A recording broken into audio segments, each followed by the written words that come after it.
Welcome, I'm James Harding, I'm the editor and co-founder of Tortoise, and tonight we are incredibly pleased that we are co-hosting this with the Orwell Prizes. The Orwell Prizes, as many of you will know, were founded, I think, by Sir Bernard Crick, and the ambition was to create something that recognised the capacity of political writing itself to be an art, and to recognise the value of it as an art form. You might well say it as a piece of activism, as an act of resistance, as the beginnings even of a movement. And we have the judges of all four of the main Orwell Prizes with us this evening. As you know, every other week at Tortoise on a Thursday evening, we gather the book club. And I confess that there are times that I haven't read the book and pretended to. The joy of this, of course, I can see Stephanie Flanders, who's the chair of the Orwell Prize for Political Writing, shaking her head in disbelief. She knows me well enough to know that, of course, that's the case. I am pleased and proud to say that this evening, I don't even have to pretend, because there are so many books and so many pieces of writing and so many extraordinary pieces of journalism that the Orwell Prize and the Orwell judges have looked at, that what we really hope to do in the course of the next hour is consider what political writing, political journalism, political fiction means today. And I'm delighted that alongside Steph, the Venora Bennett is with us, Farah Storr, and if I can see him here, I hope, Matthew Sperling. Yes, Matthew Sperling is still here with us too. So we're all gathered. I want to hear from each of the judges a little bit about what they were looking for, what defined excellence in political journalism or writing or fiction, and Farah Storr in particular, the category that she's been judging or been putting together the judging on has been around the investigation into Britain's social evils. And so I think it's particularly interesting to hear from the judges what defines excellence, what they're looking for, what the purpose of political writing and journalism is. But if you've been to a ThinkIn before, you know the nature of it is that it's intended to be itself an unruly act of journalism. It's intended to be a moment where everyone shares their points of view. And the beauty of our disrupted digital world is that we can do that in many more ways. We can sit at home, hit the participants tab, and you can put your little blue digital hand up. I'll bring you into the conversation. Please don't hold back. We really want to hear from you. I see that Megan Malia has just put her hand up. She's already on top of the tech. And likewise, there's the chat function. My colleague Merope Mills, my fellow editor here, is sort of marshalling the chat as much as that's possible with a gang of this kind. But we really want to hear from you. So do make the points that you think are pertinent to this conversation. And either I'll weave them in directly to the people that are talking, or I'll try and bring you in personally to hear from you directly. The point of a ThinkIn, I should say, is it is like a news meeting. We don't really want questions. We want to hear your point of view. We want to hear your expertise, your experience on the subject. I can see already from the list there are a bunch of people who've got a wealth of expertise, not to mention writing and journalism that I deeply admire. So I'm going to start, if I can, with you, Steph. Political writing, what is excellence in political writing? What are you looking for? Oh, be unmuted. I was told I was going to get all of that was going to be done for me, so I put my hands off. You mentioned the key quote that was the basis for all of this. I mean, George Orwell wanted to make political writing into an art. We have some sort of semi-formal criteria about the clarity of the writing and the ability to provide an educational benefit to people, quality of critical thought, contribution to public discourse. So there's all that kind of serious stuff. For me, it was about something that makes a difference on an important topic, makes an important contribution, but is also serious about the quality of the writing and is a pleasure to read. You know, obviously political writing, the content, the substance of what you're reading about is not necessarily always going to be a pleasure. In fact, in the case of some of our books, it changes the way, in a negative way, it changes how you look at the world. But it has to be a book that you want to carry on reading, and that may change you in a lasting way, and certainly will be a book that you think others you want to put it into people's hands and encourage them to read it. if I look at we had 7 books on our shortlist. They're completely different, and just the breadth of them was a wonderful demonstration of what a wide range of things you can do with political writing. But I think all of them, in their own way, had a seriousness of purpose, even if they often had a lightness of touch, and they did change the way you think about something that matters. And has it made you change the way you think about politics? In fact, in that, you know, I've looked at the shortlist, and they're clearly not clustered around a party political view. In fact, it feels as though parties seem rather secondary. Has it made you think differently about what politics is? Yeah, and actually I was relieved, because when I was approached to be chair, obviously I was extremely honoured to be approached as a judge, but my heart did sink slightly, because I thought, my God, am I going to be reading 40 books about Brexit, and do I really want to do that at this particular time? And in fact, I didn't have to read, I don't think in the end I read any books about Brexit, but more importantly, just the breadth of what we did read and the quality of what we had, I thought I came away with my sort of reassured at the work that people were doing, and that although mainstream politics had been a very stultifying and often actually very unpleasant place to be over the last few years, you felt like a lot of our political culture had corroded.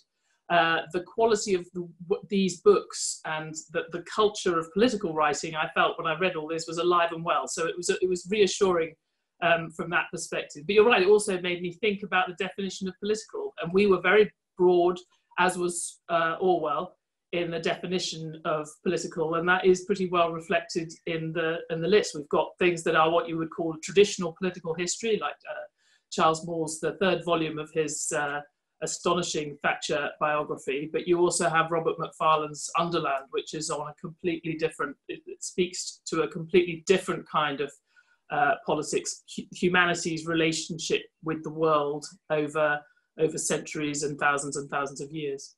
And I was interested particularly, well, if you mentioned 2 of the ones I was particularly interested in, because I'd always assumed that the Orwell Prize, and to an extent political writing at its best, I suppose in the spirit of Orwell, would be an act of resistance. I mean, those 2 books are many things, but they're not acts of resistance. Do you think that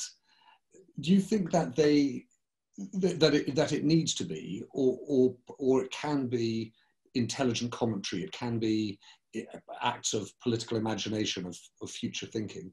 I think it had. I would dispute your the Macfarlane, because I think it is political, and it is making a statement about mankind's relationship with the planet that goes beyond, you know, people write about the Anthropomorphine, and there's been lots of very important environmental quote unquote books, but this is actually coming at it from an elliptical way. He goes on this exploration of the depth of our relationship with the underground, and the impact we've had on the earth in a really kind of over millennia. And I think that, so that seemed to me it was political in all the ways that you would think. Obviously the more is different, and that would come into the category more of a definitive writing about an important figure and an important time and a contribution to political understanding. I guess you wouldn't necessarily say it was an act of resistance, but I don't think that was part of the qualification for us. It is about the mastery of a subject and a contribution to an important topic. Okay, Steph, thanks. I'm going to definitely come back to you. Lots of people are making comments as you're speaking. One of them I see from my colleague and fellow editor at Tortoise, Liz Mosley, is saying, I'm struggling to think of a book I've read in the past decade that wasn't in some way political. That may say something just about the extent to which all writing in some ways these days is political, or Liz's bookshelf. But I'm going to come back to that point about how we define it in a minute. But I'd like to, if I can, bring in Venora Bennett, because Venora, if I've got this right, you're in charge of the judges on political journalism. Is that right? And part is a test to see our mastery of the tech here. Can we hear you? Unmute. Can you hear me now? Oh, there you are. Yes, I've got you. Hello, live. Brilliant. No, I'm not. We were also very democratic. I'm not I wasn't the chairman of the judges, but I think we were also all fairly democratic. Okay, great. sorry, forgive me, in the non-hierarchical, semi-anarchic judging of the journalism, appropriate enough. Tell me what you, just to pick up on the point about kind of what is great political writing, in your judgment, what is great political journalism? Well, if I may, I'll start by, I'll answer that through the entries we had. But the political journalism section is probably where the sort of most traditional idea of what politics is, and the political culture is going to be the bedrock of what I imagined we would look at. And I was kind of charmed and delighted that it was so much broader than I'd expected. It wasn't all the classic kind of brilliant profile of the man of the moment or the woman of the moment. There was a huge range of forms, as well as of tweets and podcasts and all kinds of forms to explore the ways that political culture isn't quite what we traditionally imagine it to be anymore. And to me, it's what it is, what it should be, is about returning the personal to the political. And so you can see and feel and smell and experience your political life in some immediate way that reminds you that you're part of it.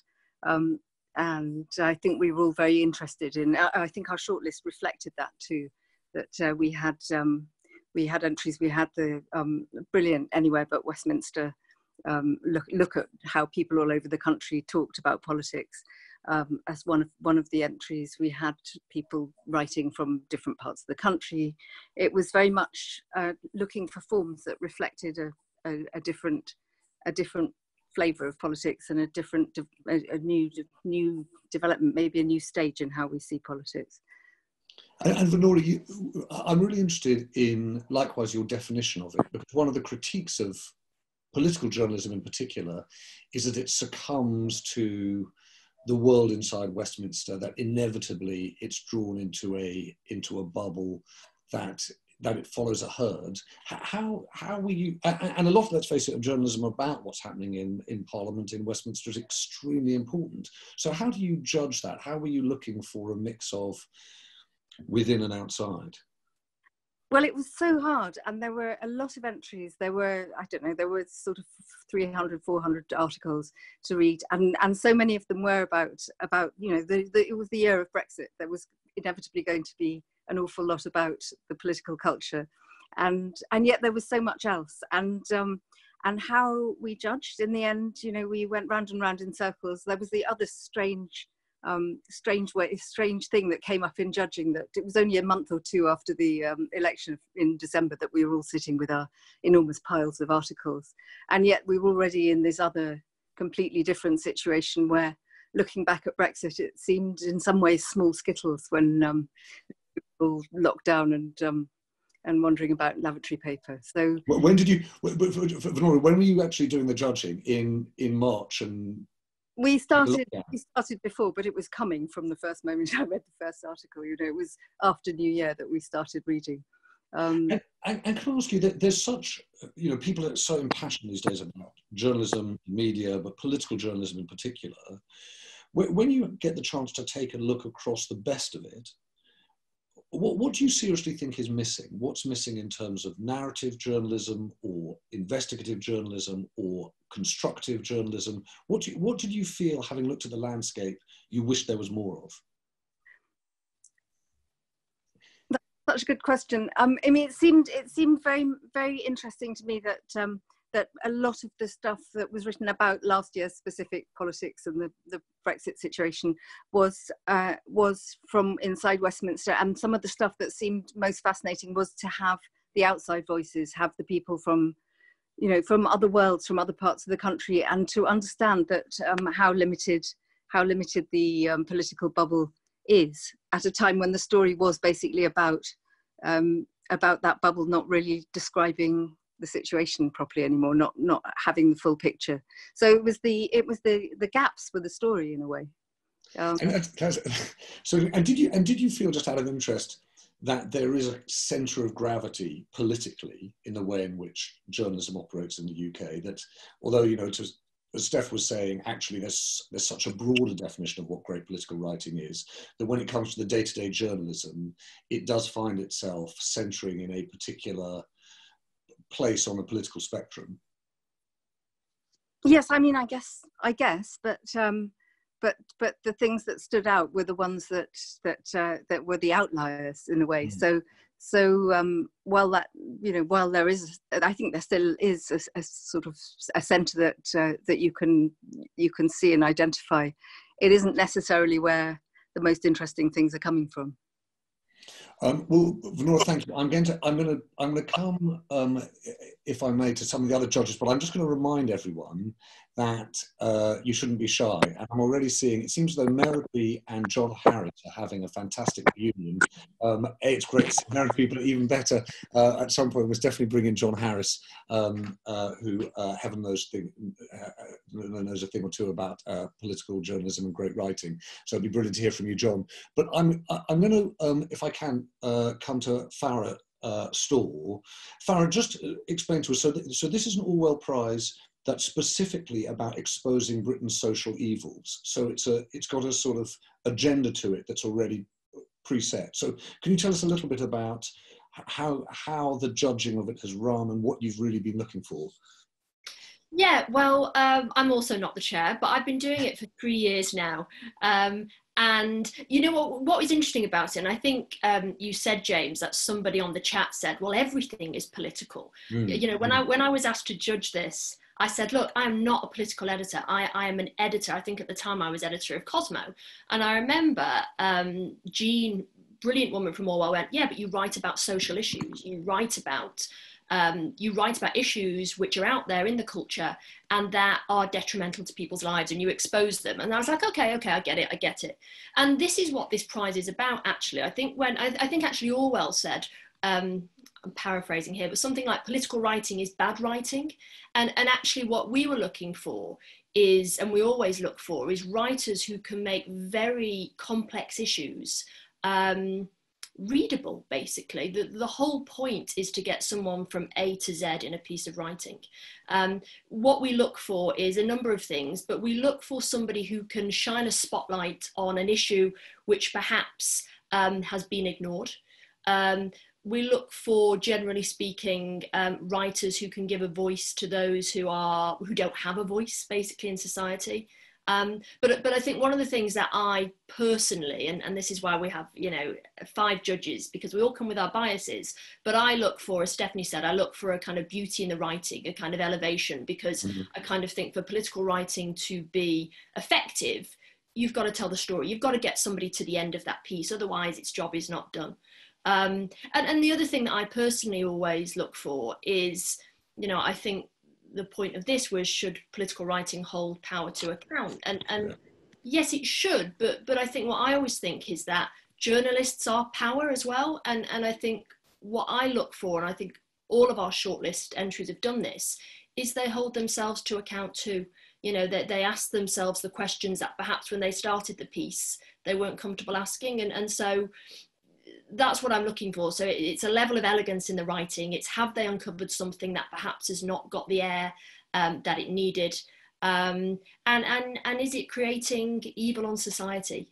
And what do you do, what do you do about those pieces? And I say this with a degree of pain, that experience that I think lots of us journalists have had, of the story that is important, but it just hasn't landed. As in the issue is there, but it sort of felt like shouting in a cupboard. Nothing has changed as a result of it. How do you disentangle the quality of the work from the outcome, or do you not? Do you think the outcome is integral to whether or not it's been a success? Not always, but the outcome is important, and it is something that certainly when I'm looking at it, the outcome is something that I always look at. Now, of course, sometimes the outcome is frustrating. You can have the best piece of journalism, the most thorough piece of journalism in the world, and they can have thrown everything at it. And some of our entries do, podcasts, data, interviewing case studies, and there is no outcome, and it's frustrating.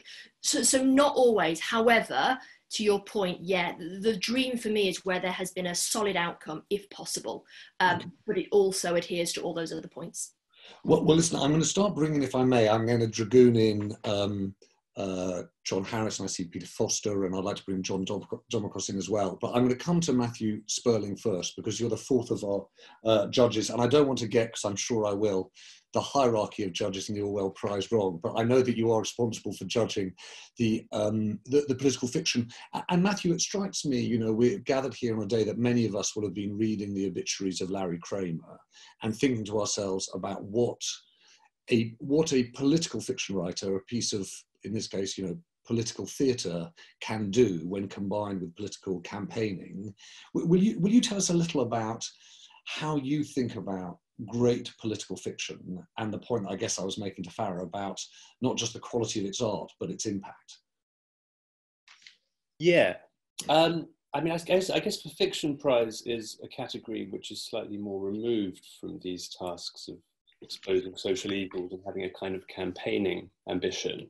If those are your main aims, then it probably wouldn't be a very good idea to write a novel for various reasons. You'd have to have a good reason to want to do it, I think. So in a way, some of the books we shortlisted do interesting things in the byways of the deflections of their political interests. I mean, we've got a real mix of books on the shortlist, but they, you know, I'd look at something like The Nickel Boys by Colson Whitehead, which is in a tradition of excavating Black social history, Black radical politics from the last few decades, and has a specific injustice is addressing, but it does it historically. It's about a reform school and about American racism from the 50s onwards. That's a book which is sort of leveraging its historical passion, but it's not. But it's sort of about a case which is long finished. So in a way,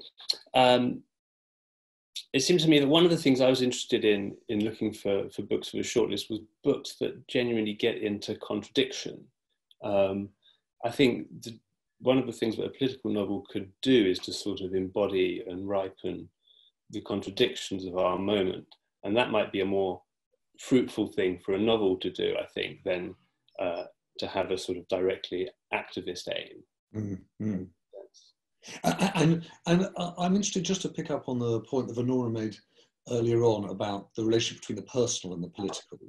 Do you look at the books that I've read that I felt were political books that were transformative, sort of pushed you to a position, or to a, particularly in novels, often a radicalism that you were avoiding? Is that something you're looking for, Matthew? Yes, certainly for books which challenge, which contain actual political thinking on the level of readerly challenge, I think. Because I guess there's one form of political novel which is a book of sort of progressive good conscience with which the reader probably was in sympathy at the beginning, and at the end has seen how bad it is and is still in sympathy. And that's maybe less interesting, I think, than books which really dive into genuine difficulties. And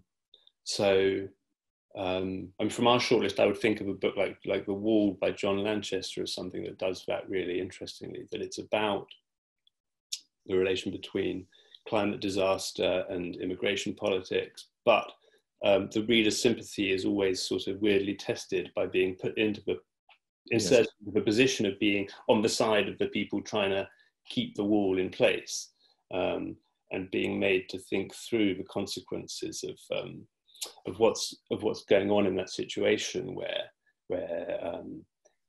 conceptions of the other are being sort of conjured to defend scarce resources. Suddenly for me, there's a kind of political challenge as a reader, because on the one hand, you're reading a first-person account in which you're thinking and experiencing along with the protagonist, but on the other hand, you then are constantly double-taking and thinking, Christ, this is actually a slave society I'm reading about. This is a sort of brutal, militarized border. And I think that's a kind of ideological work that I think is really interesting in its difficult relation between the reader and the text. And do you think that, you know, I think if we were having this conversation, Matthew, 5 years ago, there would have been a broadly held view that that something had ebbed in our appetite for political fiction in particular, and political theatre certainly, the lack of political satire on TV.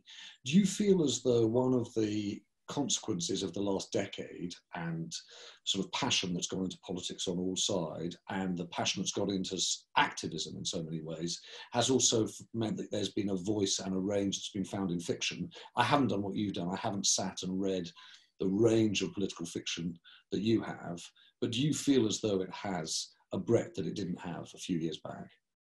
Yes, I think so. And one of the interesting things this year is that we're reading books published in 2019. Yes, of course. Sort of lag time.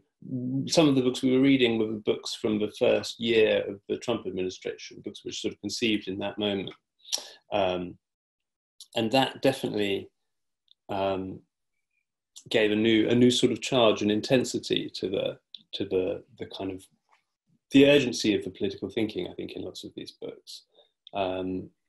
Yeah, it does. I think it does seem like a moment in which there's lots at stake in writing, even from a position of a normal citizen, not even involved in situations that we might think of as political.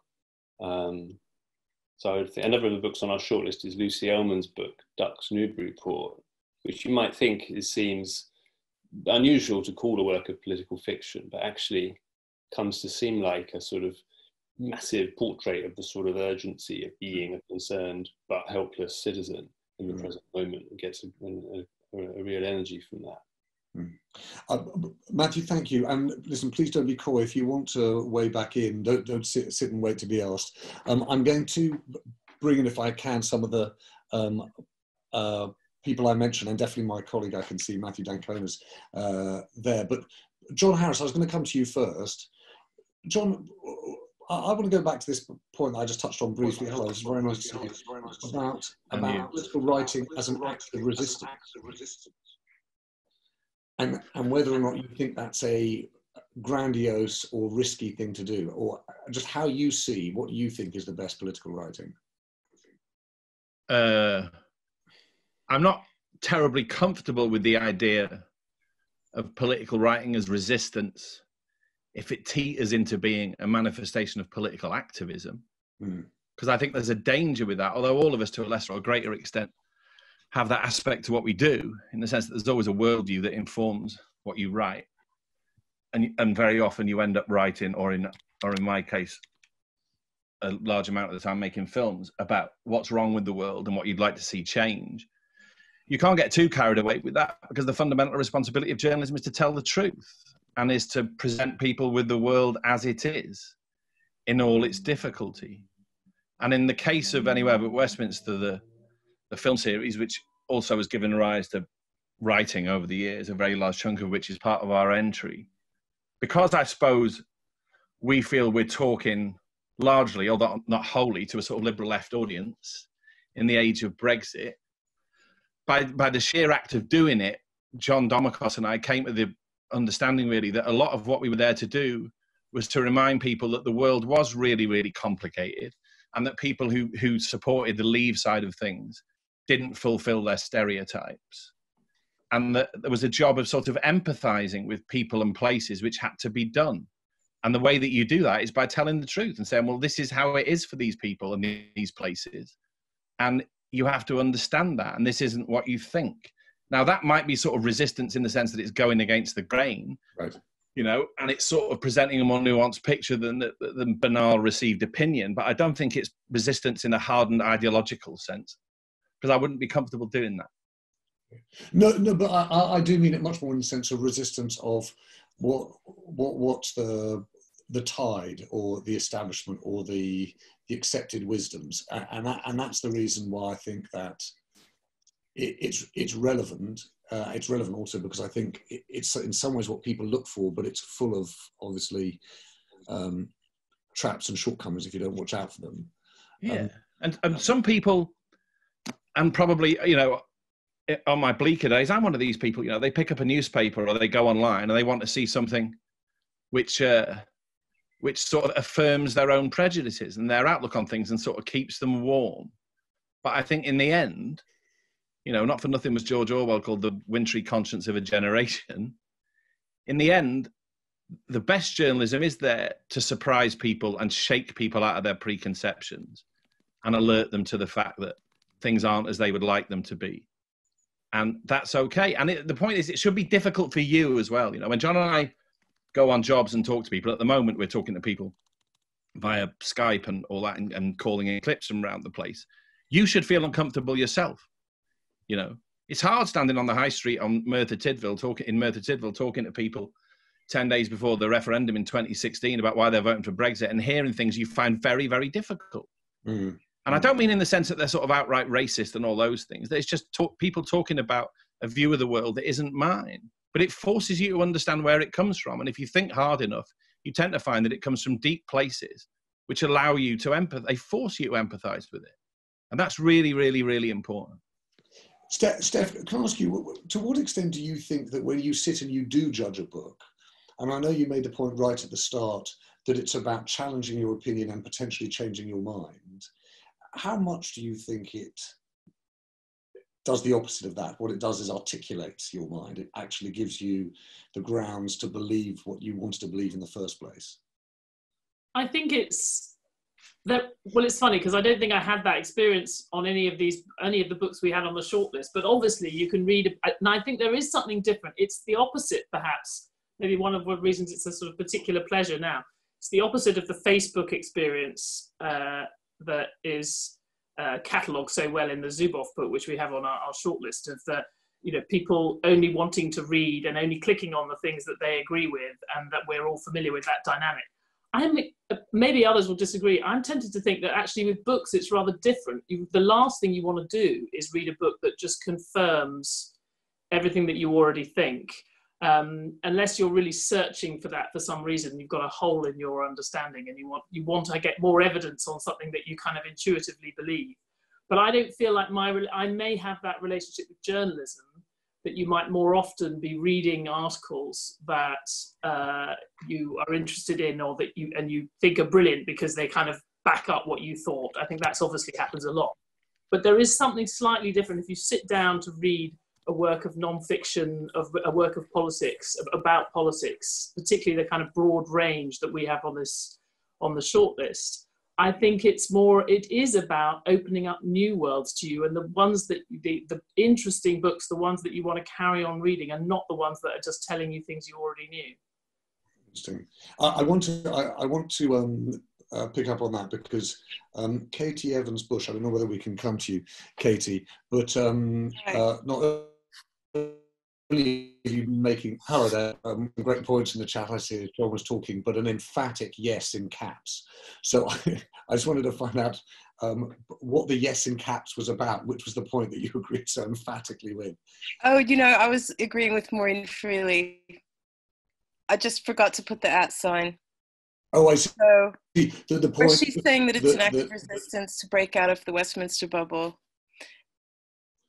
Because I've been having a little conversation in the chat as well about how basically everything is political, but by that what I was saying is that it's about different kind of aspects and different vantage points, and actually maybe finding the political in something that somebody might not have thought was even political. You know, you think sort of this is normal and that's political.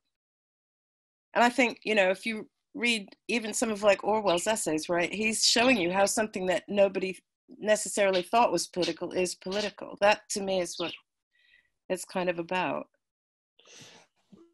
Highlighting something in the everyday that exposes something else. Katie, thank you. I'm going to, if I can, ask Peter Foster to join, because Peter was saying that something similar on the journalistic front, that he had found that he was, as a non-political core, living a very political life in journalism. Peter, just tell us a little bit what you mean. Well, you know, so going back a little bit, I'd spent a decade in Asia as a foreign correspondent, and then moved to Washington, D.C.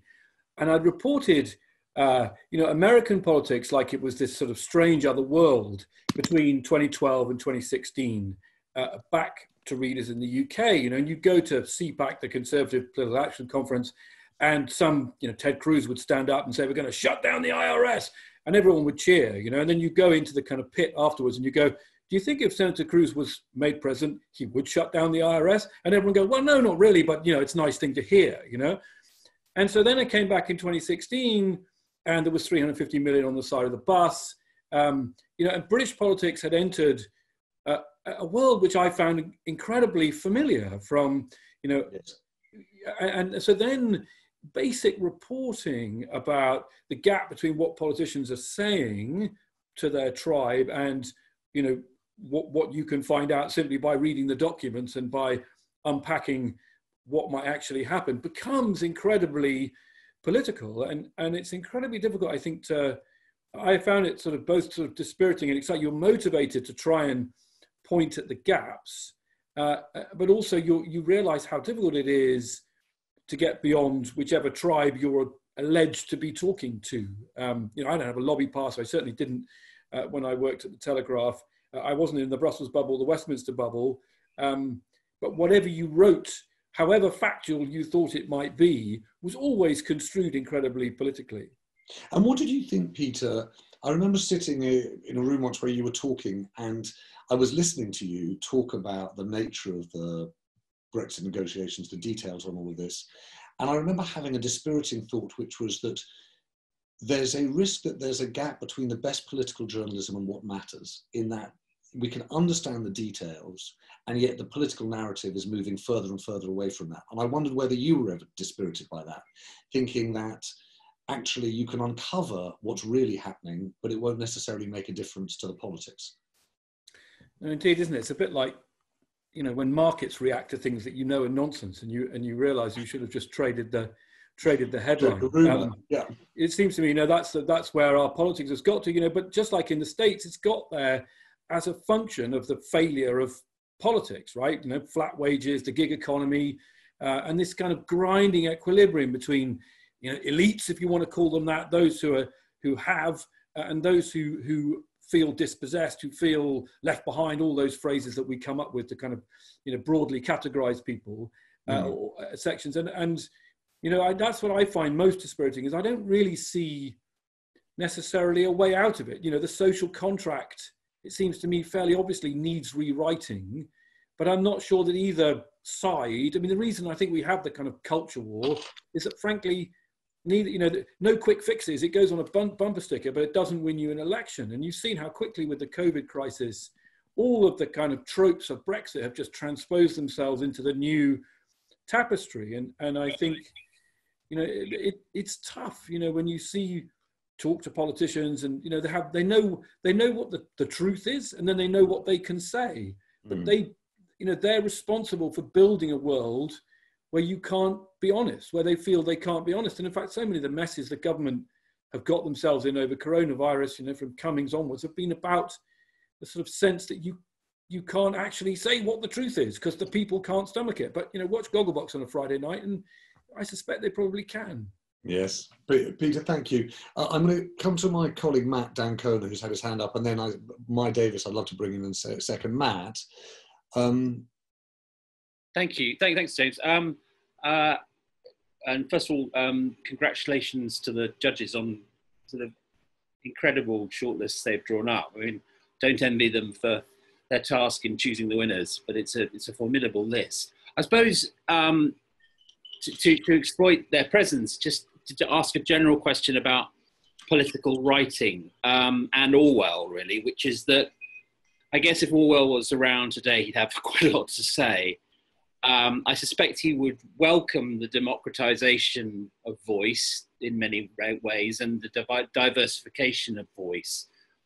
I'm not so sure he'd be so keen on the kind of social policing of political writing that you're seeing. And in particular, one particular strand of that, which is the stay in your lane doctrine, seems to me to be a real affront to the kind of Orwellian ethos, this idea that you have to have had lived experience in a particular area in order to write about it, which means that, Orwell wouldn't have been very welcome at Wigan Pier or Catalonia for that matter. And I just wonder whether in the light of some of the you know, very well-known controversies that have broken out recently. Take American Dirt by Janine Cummins and so on. Not necessarily with respect to the shortlist, but just what reading for this prize has do you have a sense of any of those tensions within political writing and problems ahead? Okay, I'm going to play that into the lap, if I might, of Matthew Sperling. Matthew. Good question.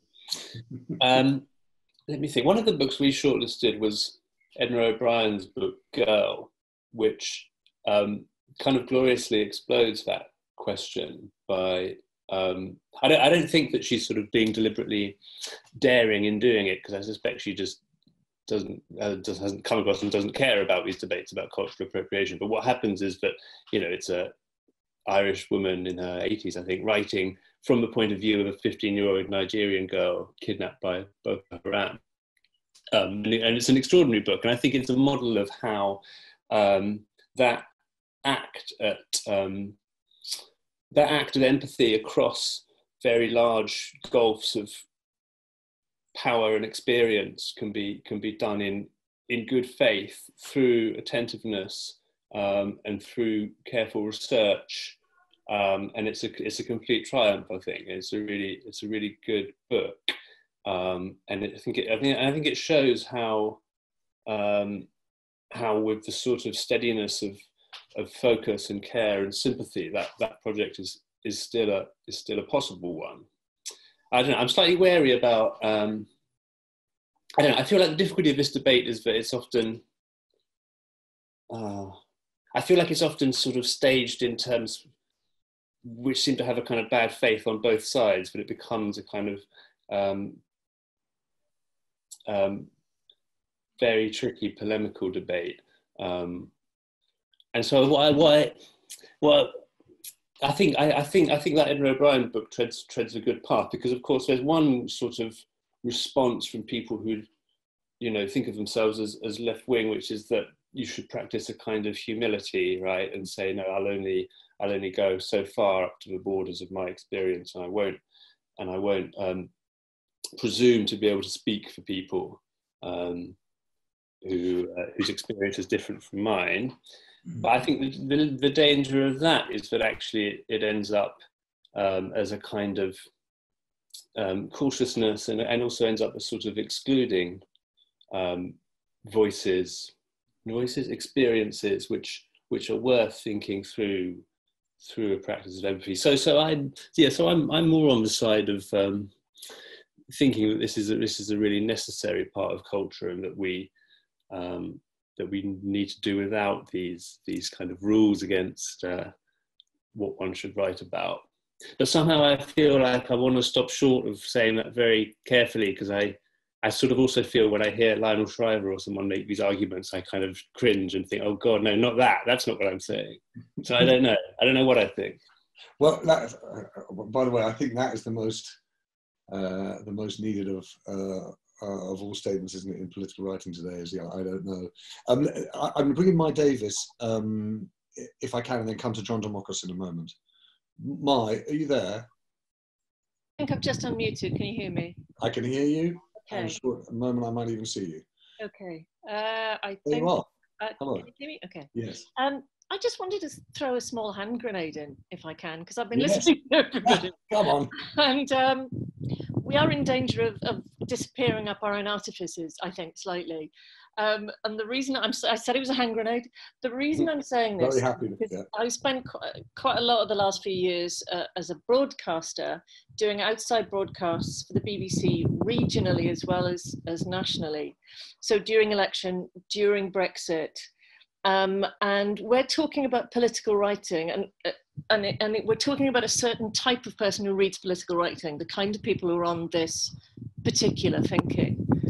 So what I want to ask is there room for political writing in something like popular fiction? Because we're missing out a whole swathe of the population who changed the course of Britain, who changed the course of America, who never read a political book in their lives.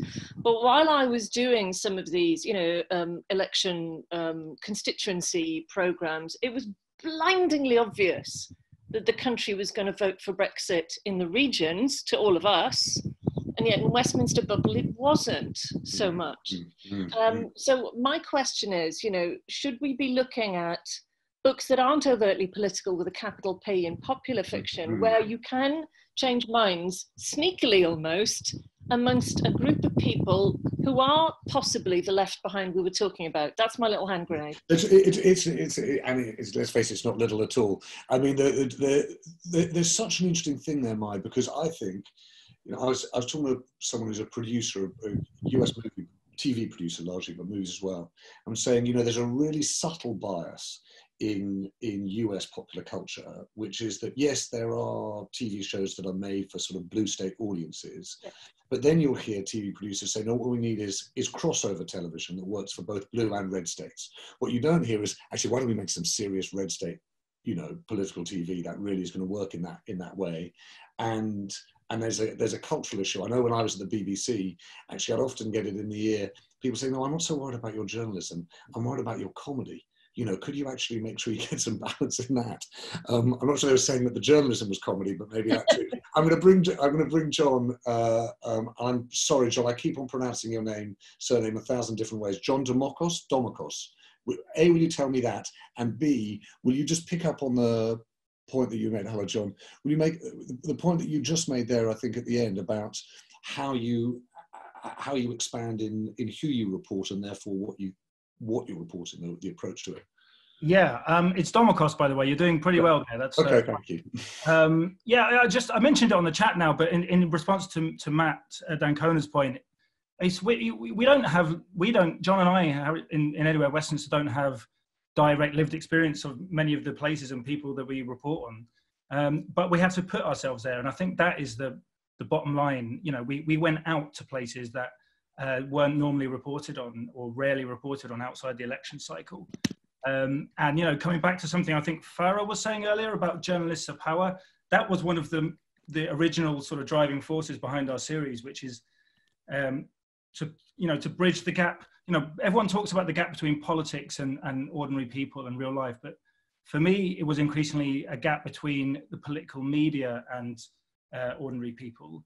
You know, politicians, MPs go back to their constituencies once a week, you know, on a Friday, and many political journalists can't say the same. So for us, it was about bridging that gap between the journalists and the people, so that power gap, and in many ways reversing the power.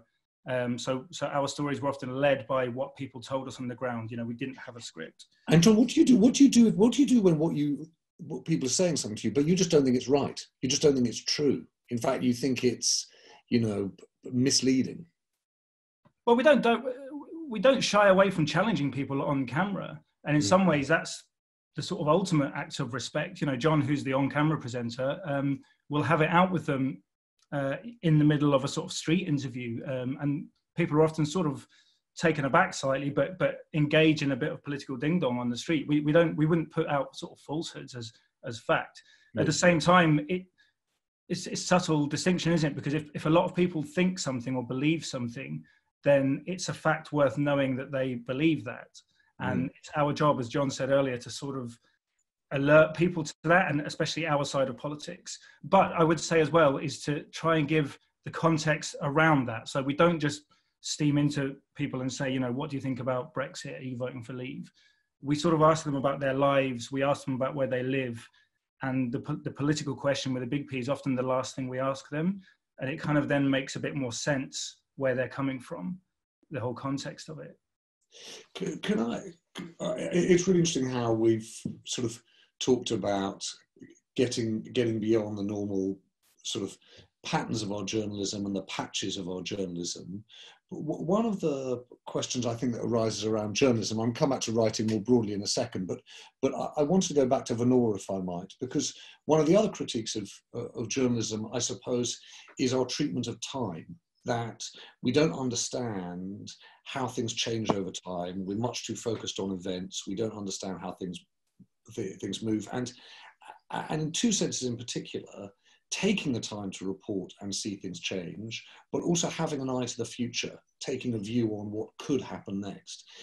What was your view in judging the political journalism, Venora, in terms of that and those elements of reporting?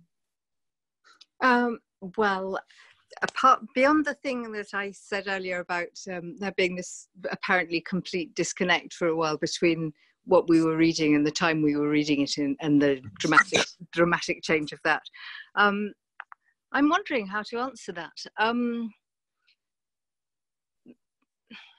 There are these great breaks. I can't remember who it was who was saying that very quickly all the tropes of Brexit reasserted themselves in the debate about, in the talk about coronavirus. But yeah, time. How do you? I'm trying to think about the pieces that we read and that we shortlisted and how they would fit into your question.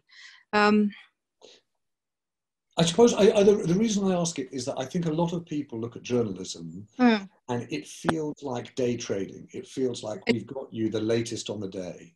And, you know, there's a reason for that. You know, we run bulletins every hour, we print paper every day, we've got an appetite for what's actually happening now. And it's quite difficult to cover politics over a stretch of time. And I wondered whether in the submissions you'd seen any of that kind of journalism, and whether or not it had worked, it had taught you anything, or you learned anything from it. Well, there were all kinds of snapshots that hadn't lasted. Where, I mean, you know, there was an awful lot of stuff you can't tell, I suppose, as you're writing it, whether it's the first rough draft of history or whether it's something you wouldn't wrap as self-respecting fish and chips in the next day, because on the day it feels like the most important question of all time. But by the time we looked back at this particular set of things, there were some that, because of the change of circumstances, just had really very quickly come to seem massively irrelevant, and the people who were going to be the great man of the hour in an hour hadn't become.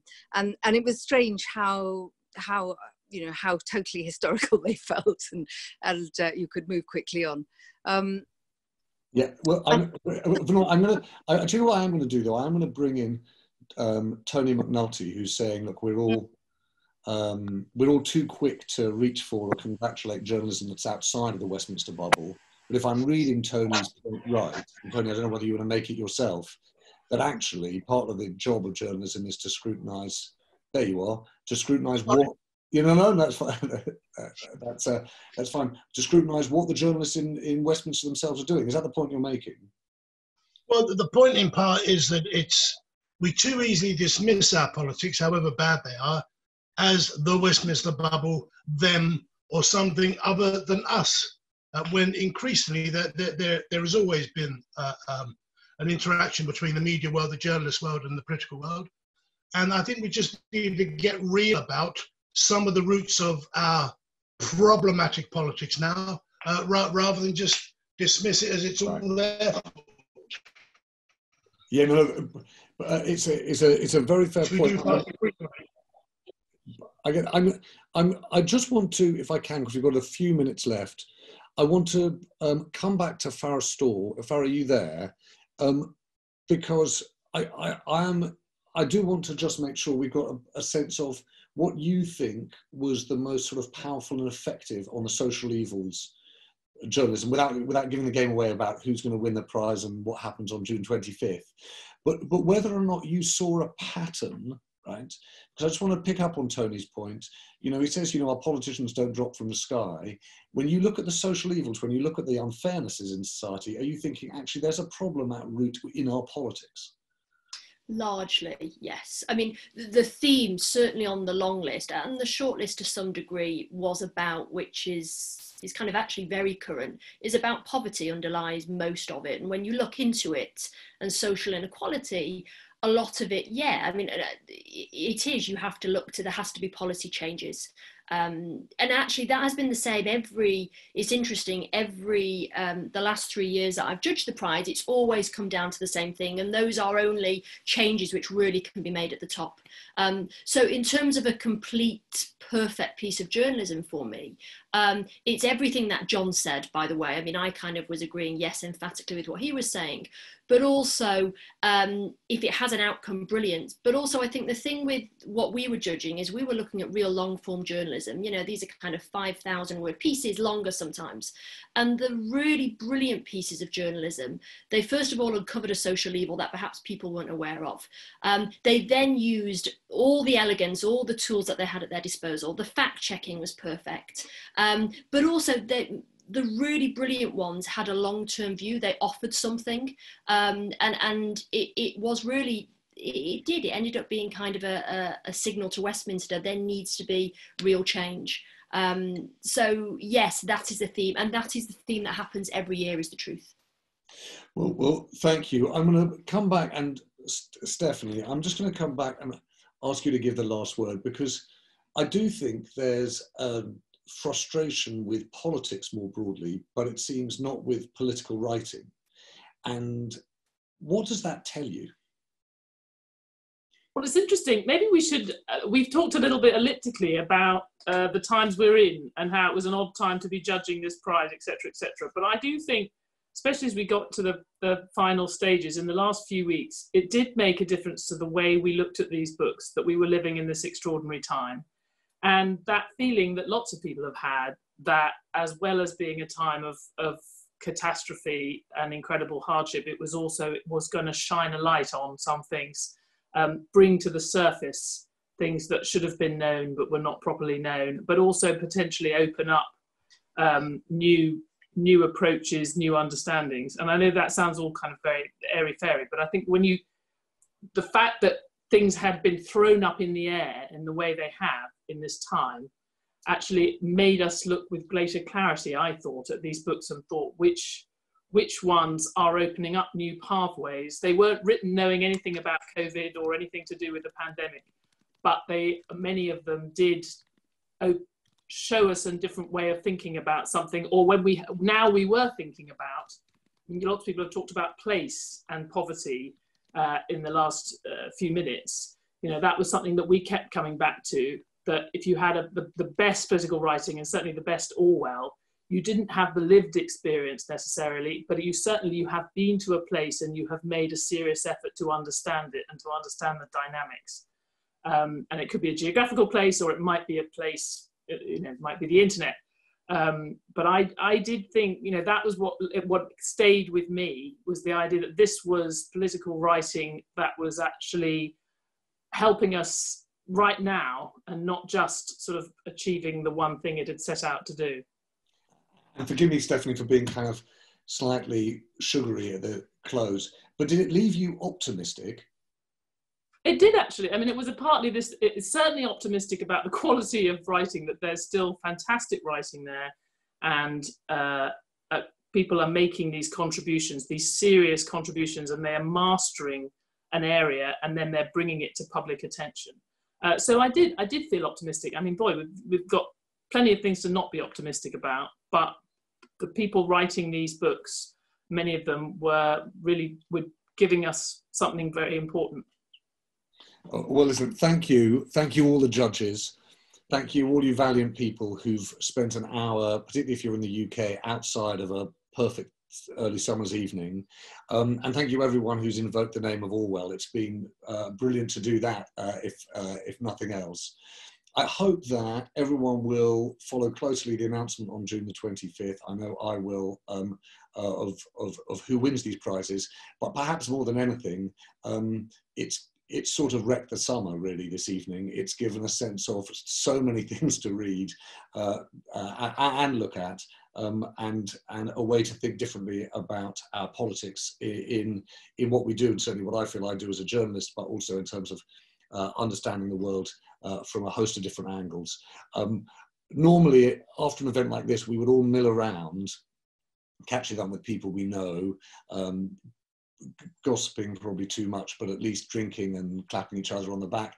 We can't do any of those things, but we can give each other a cheerful wave goodbye and a thank to the mighty Orwell judges for joining us this evening. A big thank you. Have a great evening.